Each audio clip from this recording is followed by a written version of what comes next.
Your duty as manager of the hotel is to make all the profit possible. If you don't do that, you'll be fired, and you ought to be fired. Now let's take a piece of paper and write down the advantages and the disadvantages that will accrue to you if you insist on this increase in rent. And then I took the letterhead and ran a line through the center and headed one column advantages and the other column disadvantages. I wrote down under the head advantages these words: ballroom free. And then I went on to say, you'll have the advantage of having the ballroom free to rent for dances and conventions. That's a big advantage. For affairs like that, it'll pay you much more than you can get for a series of lectures.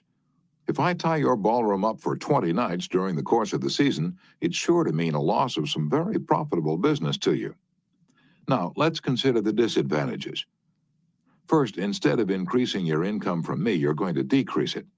In fact, you're going to wipe it out because I cannot pay the rent you're asking. I shall be forced to hold these lectures at some other place. There's another disadvantage to you also. These lectures attract crowds of educated and cultured people to your hotel.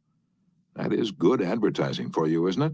In fact, if you spent $5,000 advertising in the newspapers, you couldn't bring as many people to look at your hotel as I can bring by these lectures.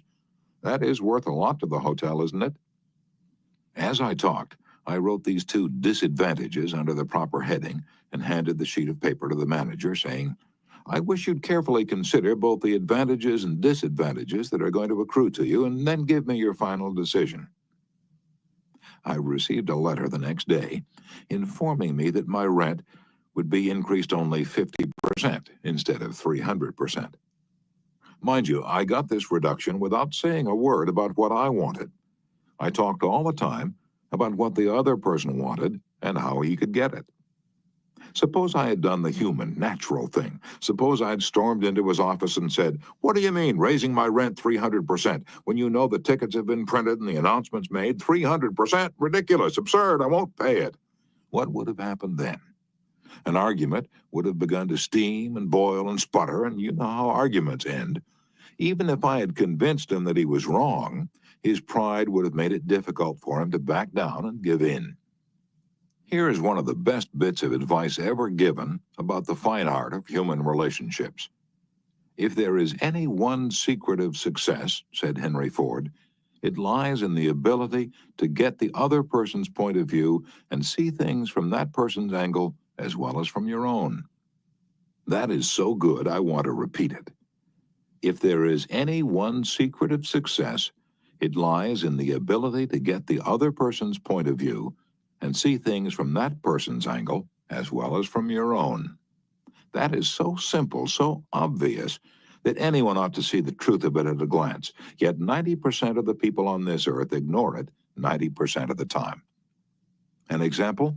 Look at the letters that come across your desk tomorrow morning, and you find that most of them violate this important canon of common sense. Take this one, a letter written by the head of the radio department of an advertising agency with offices scattered across the continent.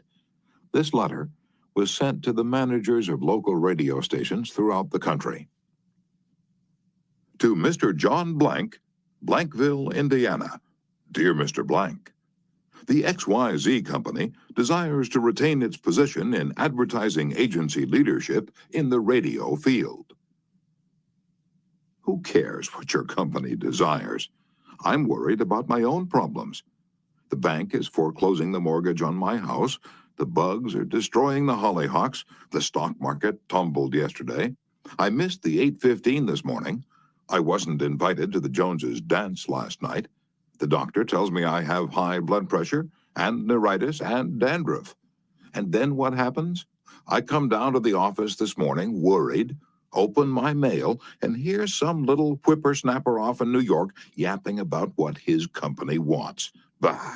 If he only realized what sort of impression his letter makes, he would get out of the advertising business and start manufacturing sheep dip.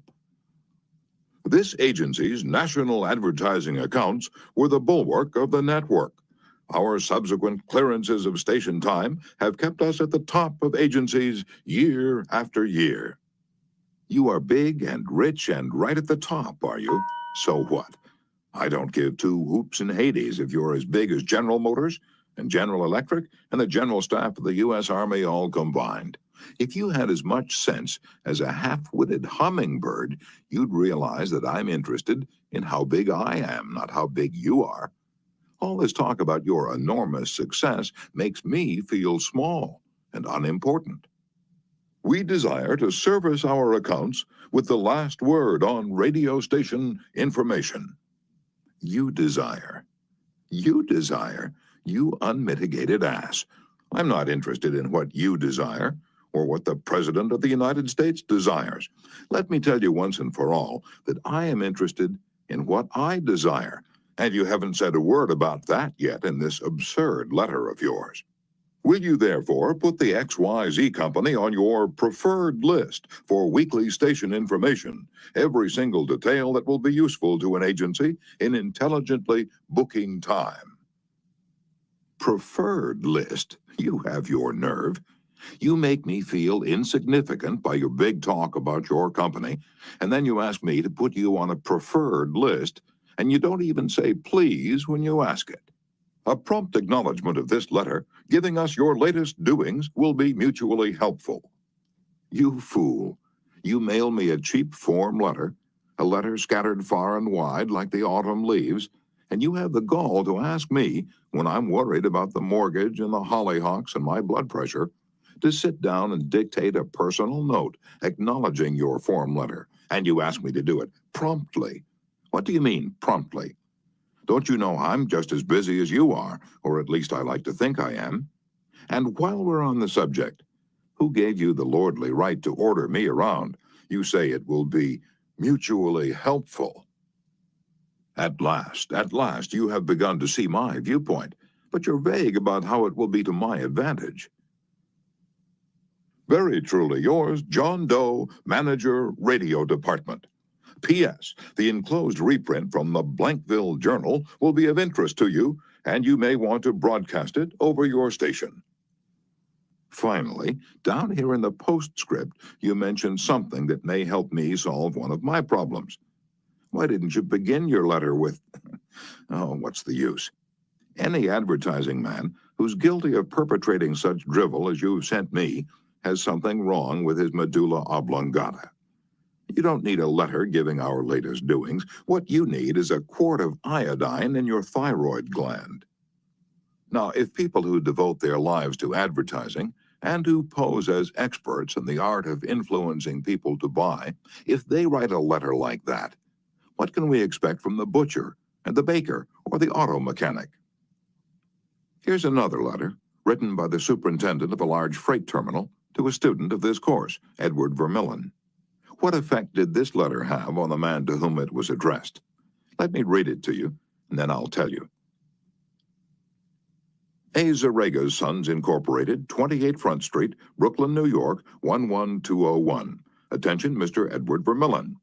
Gentlemen, the operations at our outbound rail receiving station are handicapped because a material percentage of the total business is delivered us in the late afternoon. This condition results in congestion, overtime on the part of our forces, delay